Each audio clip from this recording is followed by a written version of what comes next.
1947 का अगस्त महीना मैसूर राज्य अब कर्नाटक का वरवट्टी गांव, तब यहाँ निजाम की हुकूमत थी। भारत को बांटकर पाकिस्तान बनाया गया तो इस इलाके में भी हिंदू मुस्लिम दंगे भड़क गए। वरवट्टी गांव पर निजाम की सेना ने हमला कर दिया। साथ में लुटारी अमीरों को लूटने वाले भी थे। उन्होंने पूरे गांव में आग लगा दी।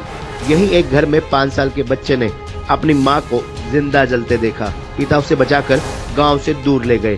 3 महीने जंगल में रहे, मजदूरी की। बच्चे को काम में लगाने की बजाय पिता ने पढ़ाया। मल्लिकार्जुन नाम का वह बच्चा बड़ा होकर पहले वकील बना, फिर यूनियन लीडर, विधायक, अपने प्रदेश कर्नाटक में मंत्री, संसद सदस्य, केंद्रीय सरकार में मंत्री और अब कांग्रेस का राष्ट्रीय अध्यक्ष। जी हाँ, ये मल्लिकार्जुन खड़गे की कहानी है। खड़गे की जिंदगी हमेशा मुश्किल भरी रही, लेकिन लीडरशिप की क्वालिटी उनमें बचपन से थी। वे स्कूल में हेड बॉय थे, कॉलेज गए तो स्टूडेंट लीडर बन गए। गुलबर्गा जिले के पहले दलित बैरिस्टर बने। पहली बार में विधायक बने और 9 बार विधायक चुने गए। 2 बार सांसद भी रहे, लेकिन 3 बार कर्नाटक का मुख्यमंत्री बनते बनते रह गए। खड़गे इंदिरा गांधी के समय से गांधी परिवार के करीबी रहे हैं। यही वजह है कि अध्यक्ष पद के लिए उनके नाम पर सोनिया, राहुल और प्रियंका गांधी तीनों की सहमति थी। 80 साल के मल्लिकार्जुन खड़गे 137 साल पुरानी कांग्रेस के नए अध्यक्ष बन गए हैं। उन्होंने शशि थरूर को 6,825 वोटों से हराया। 9 बार विधायक और 2 बार सांसद रह चुके खड़गे 1972 में पहली बार चुनाव मैदान में उतरे थे। तब से सिर्फ एक बार 2019 का लोकसभा चुनाव हारे। एक मौका ऐसा भी आया जब उन्होंने अपने दोस्त के लिए सीएम पद की दावेदारी छोड़ दी। कांग्रेस में 24 साल बाद गांधी परिवार के बाहर कोई नेता अध्यक्ष बना है। इससे पहले सोनिया गांधी 1998 से 2017 तक अध्यक्ष रही। 2017 से 19 तक ये जिम्मेदारी राहुल गांधी ने संभाली। इसके बाद से सोनिया गांधी ही पार्टी की अंतरिम अध्यक्ष हैं।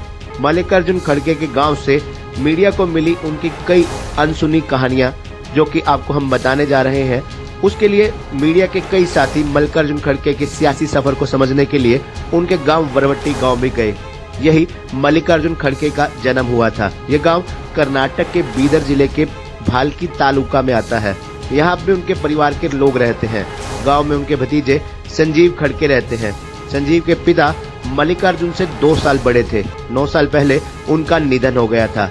संजीव खंडर नुमा घर को भी दिखाते हैं, जहां सब साई बबुआ, मां और मपन्ना खड़गे पिता के घर 21 जुलाई 1942 को मल्लिकार्जुन का जन्म हुआ था। वरवट्टी में उनकी यही आखिरी निशानी है।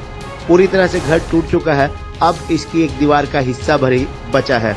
खड़गे के मौसेरे भाई कल्याणी कामले के अनुसार पत्नी की मौत के बाद मपन्ना खड़गे मल्लिकार्जुन को लेकर पैदल लिम्बूर के लिए निकल गए थे। वहां उनके रिश्तेदार रहते थे। उन्होंने मल्लिकार्जुन को रिश्तेदार के घर छोड़ा और काम के लिए गुलबर्गा चले गए। 1 महीने अलग रहने के बाद उन्हें बेटे के भविष्य की चिंता हुई। वे अपना काम छोड़कर वापस आ गए। यहाँ से मल्लिकार्जुन को लिया और खटक चिंचोली के लिए निकल गए।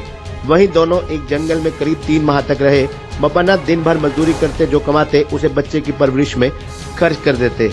मल्लिकार्जुन के लिए कहा जाता है कि जब वो कांग्रेस कर्नाटक में सत्ता में आई, सीएम इन वेटिंग रहे। 2004 में उनका मुख्यमंत्री बनना लगभग तय था, लेकिन उनके दोस्त धर्म सिंह का नाम सामने आया तो मल्लिकार्जुन पीछे हट गए।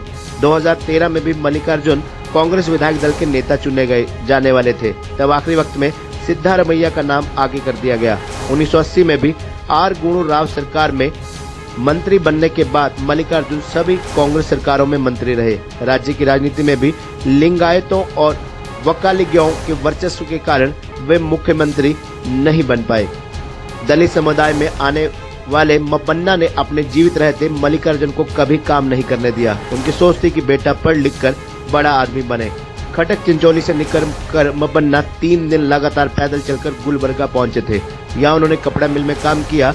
मपन्ना मल्लिकार्जुन के साथ बसवाव नगर में रहने लगे। यही एक घर बनाया और पास के स्कूल में मल्लिकार्जुन का एडमिशन भी करा दिया। चुनावों के दौरान आज भी मल्लिकार्जुन खड़गे इसी स्कूल में वोट डालने आते हैं। उनके पिता के बनाए घर की जगह उन्होंने 2 मंजिला मकान बनवाया है। अब यहाँ 6 परिवार किराए से रहते हैं।